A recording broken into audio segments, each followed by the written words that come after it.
Hello everyone, and welcome to my Bold and Beautiful for You channel. I hope everyone is having a wonderful day. Before we begin, please hit the subscribe button and give this video a thumbs up.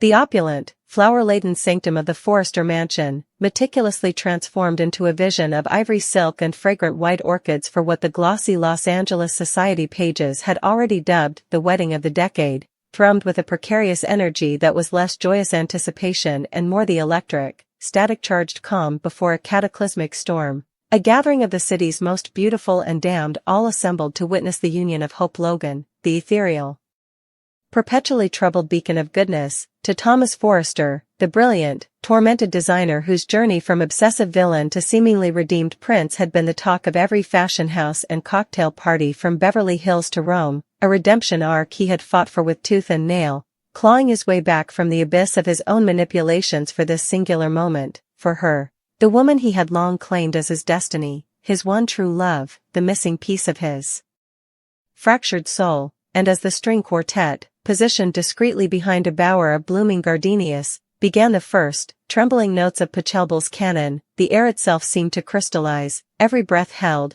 every gaze fixed on the grand, curved staircase where hope would appear on the arm of a man who looked more like he was marching to his own execution than giving away his daughter, Liam Spencer, her on-again, off-again husband, the good man whose moral compass had so often wavered. In the face of passion, now stood pale and rigid at the back of the room, his jaw a tight knot of despair and futile conviction, his eyes screaming the silent protest that had gone unheard for months, that Thomas was a snake who had merely learned new tricks, that this wedding was not a happy ending but the beginning of a beautiful nightmare, while beside him, his mother, the formidable Steffi Forrester, Thomas's own sister, wore a mask of strained support, her own history with hope a tangled web of rivalry and reluctant respect, her heart a battlefield of familial loyalty and a gnawing, sisterly fear that her brother's hard-won stability was a house of cards built on the shaky foundation of Hope's pity and his own desperate need. And across the aisle, the Logan women were a study in contrasting anxieties. Brooke, the matriarch, her face a canvas of conflicted motherly love, praying to whatever deity would listen that her daughter's leap of faith was not a plunge into a bottomless pit, while Katie, ever the pragmatic voice of reason, squeezed her hand in a silent gesture of solidarity and shared trepidation. And then there was Ridge Forrester, the patriarch, the titan, the man who had sired this dynasty and whose shadow loomed large over every soul in the room, standing as his son's best man, a role he had accepted with a gruff, paternal pride that had moved Thomas to tears during the rehearsal dinner, his broad shoulders squared in his impeccably tailored Brioni tuxedo. His face, usually a granite mask of brooding intensity, softened by what everyone perceived as a father's profound joy at seeing his son, his firstborn son, finally find his footing, finally achieve the happiness Ridge felt he had been denied for so long, a redemption Ridge himself had championed, often against the vocal, desperate pleas of Brooke and Liam, his belief in Thomas unshakable, a bedrock of paternal faith that had become the cornerstone of this entire union.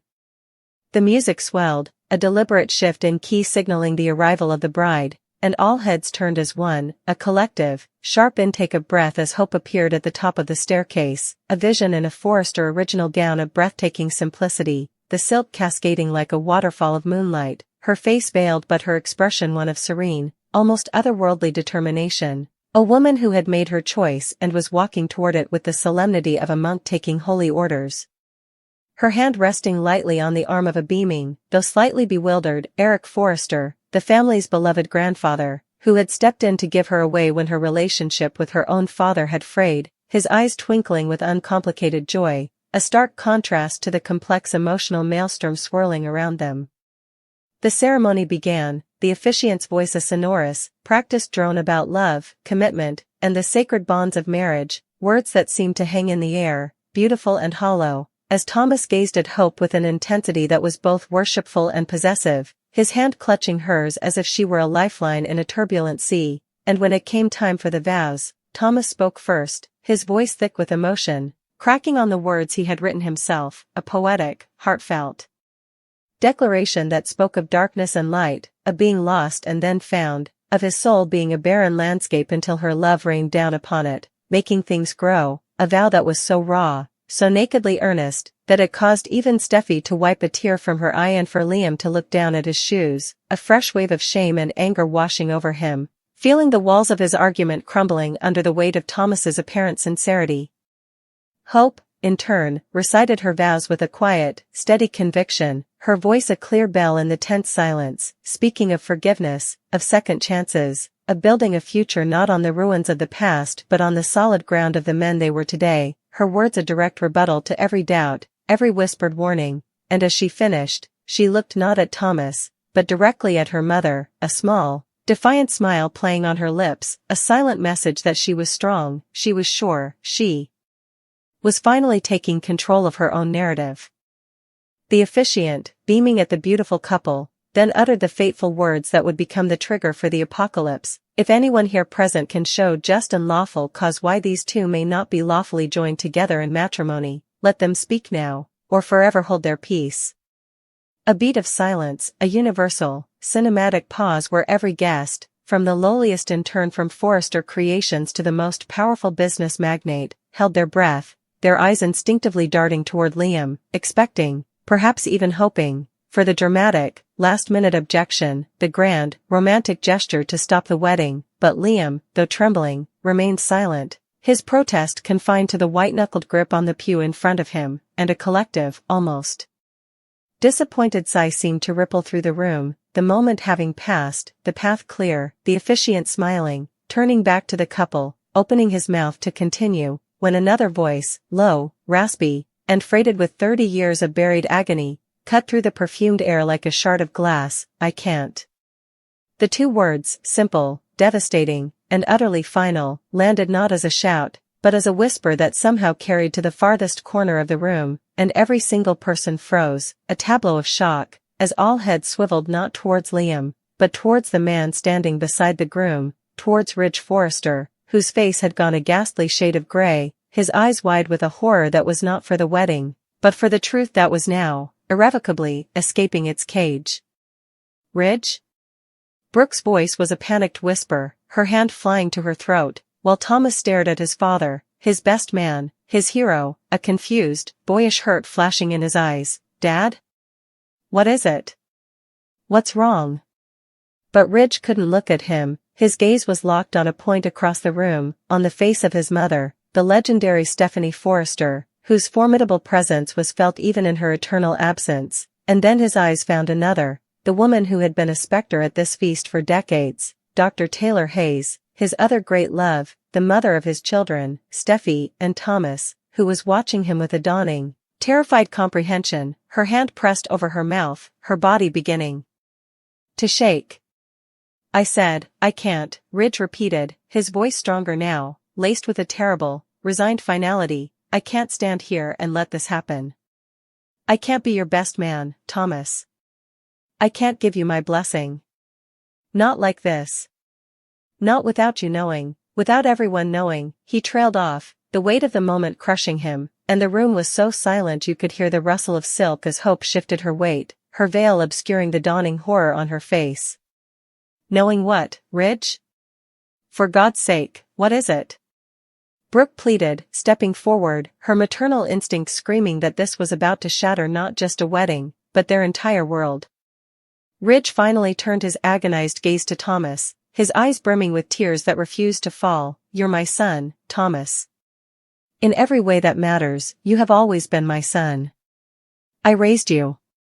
I taught you how to tie your shoes, how to ride a bike, I held you when you were scared, I cheered at your graduations, I have loved you with every fiber of my being for 30 years, but, you are not my blood. The gasp that erupted was not a singular sound but a chorus, a wave of pure, undiluted shock that sucked the very air from the room, and Thomas actually staggered back a step as if physically struck, his hand dropping Hope's, his face a mask of utter, profound disbelief. What?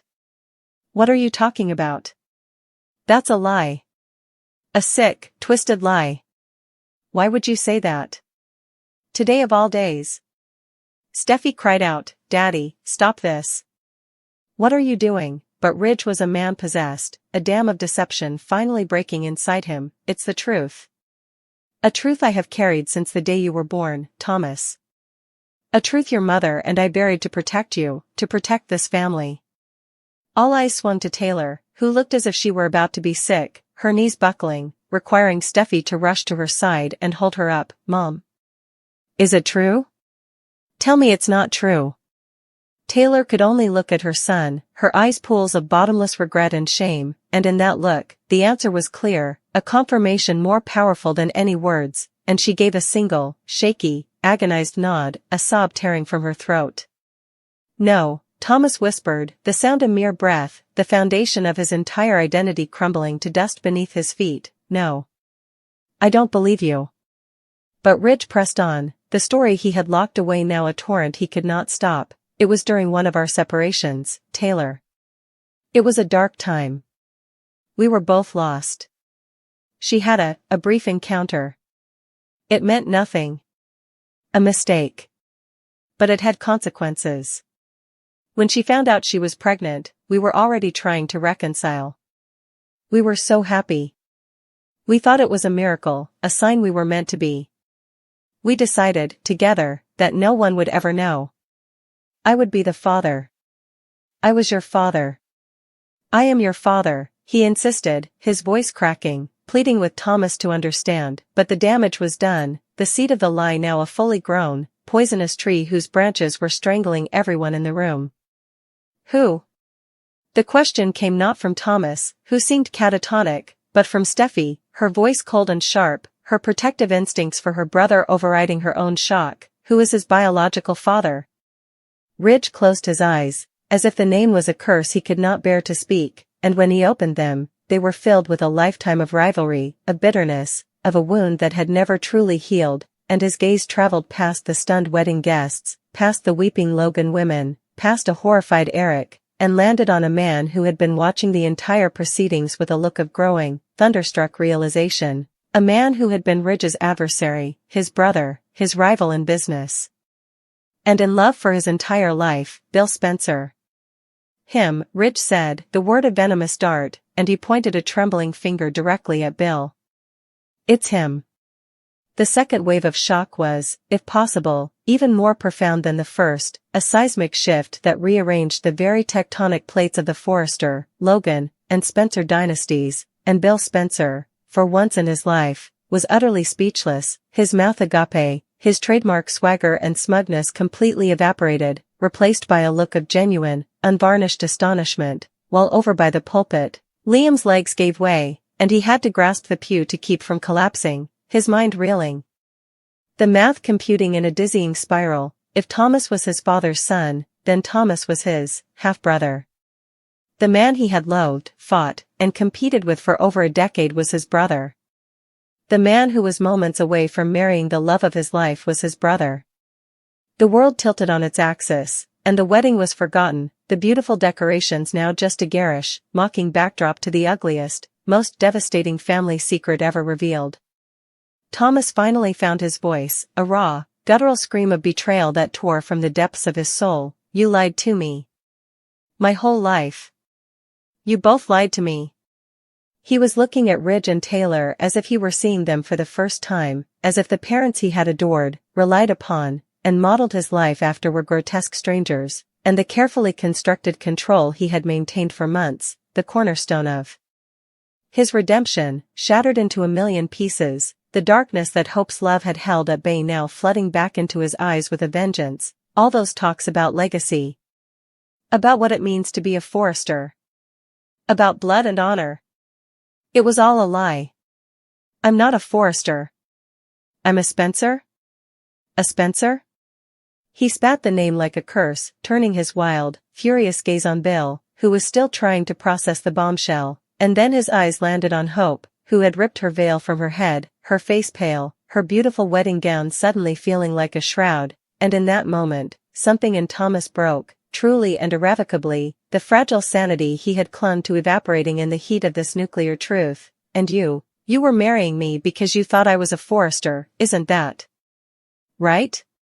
Because you thought I was stable, reformed, a good bet?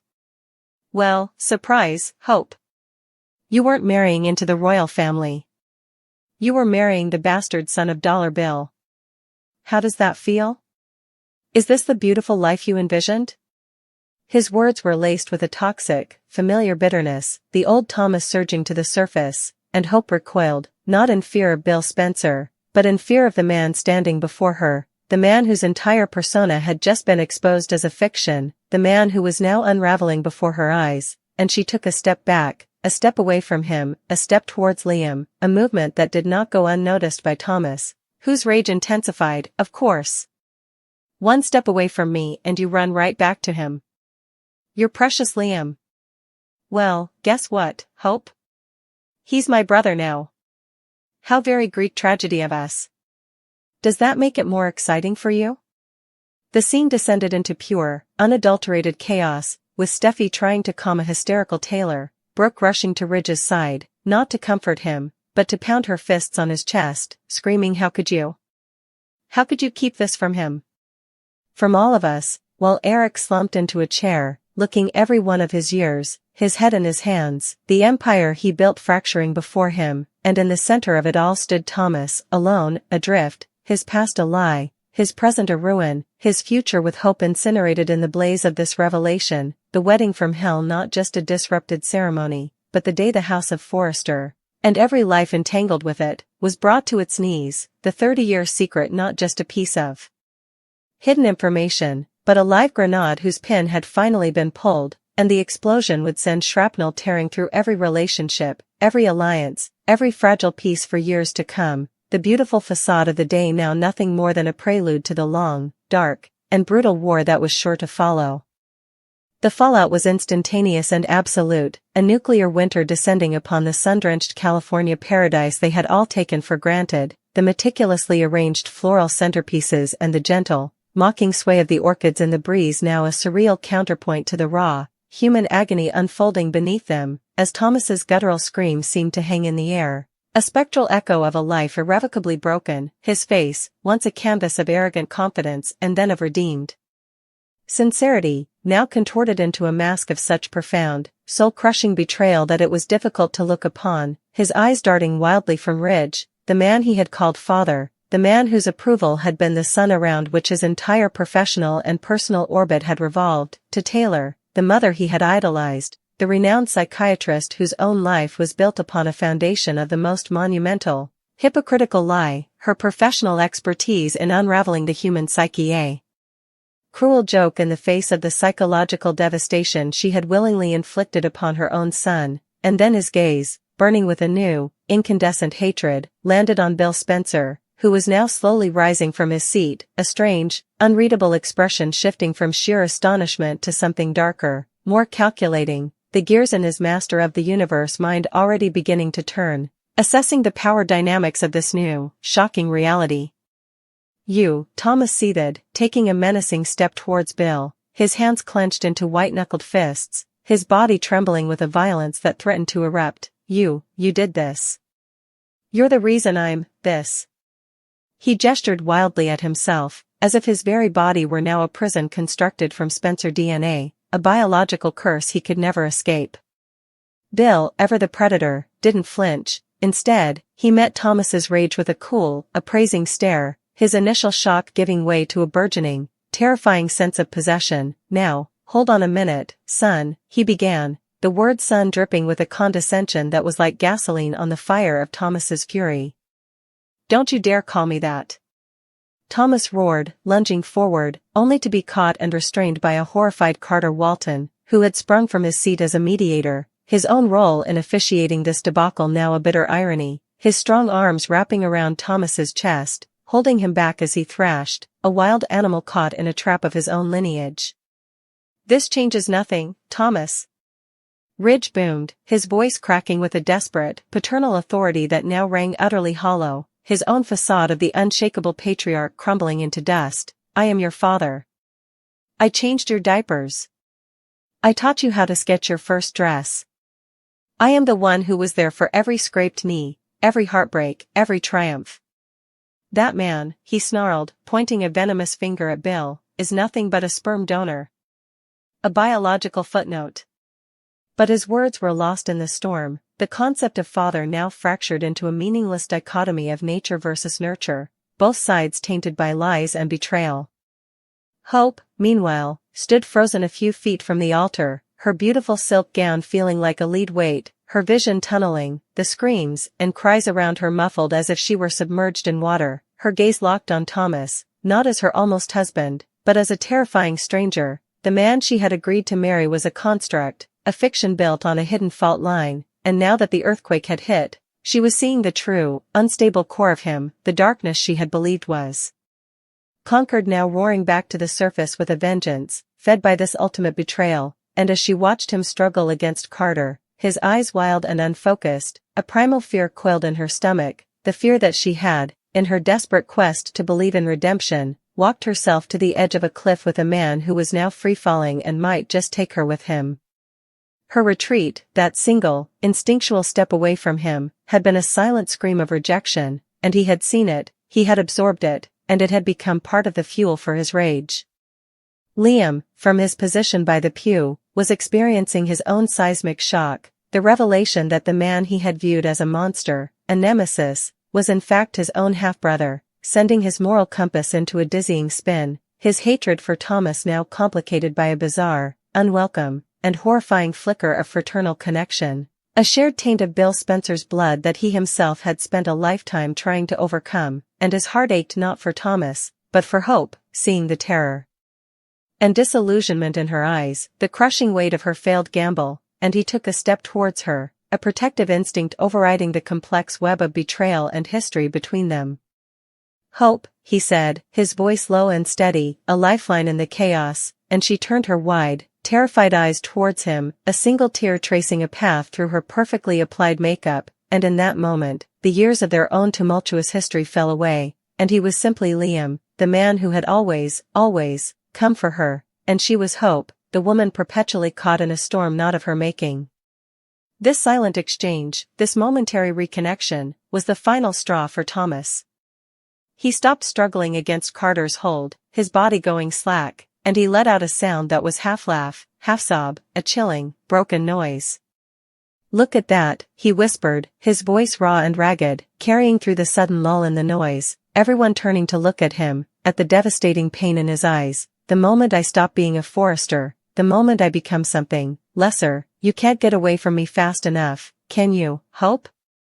You run right back to your safe, morally superior Liam. My brother." He spat the last word with contempt. "It was never about me, was it? It was about the idea of me. The redeemed forester prince. Well, the prince is a pauper. A Spencer. And you don't want a Spencer, do you? Unless it's him." The accusation hung in the air, cruel and devastatingly accurate, hitting Hope with the force of a physical blow.